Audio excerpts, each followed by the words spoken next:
Олимпиада ойындары. Олимпиада ойындары өте көп. Олар денсаулыққа өте пайдалы ойындар. Мысалы гимнастика, суда жүзу, бокс, теннис және тағы басқа көптеген олимпиада ойындары бар. Кыш атасы Қажымұқан. Кыш атасы Қажымұқан деген сөз кең тарап кеткен. Оның себебі де жоқ емес.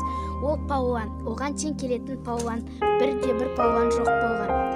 Қажымұқан атамыз бізге жеңіс алып келген. 20 жыл күткен жеңіс. 20 жыл күткен жеңіс Бекзат Саттархановқа байланысты. Ол тұңғыш рет Қазақстанның атын шығарып, бокстан чемпион атанған.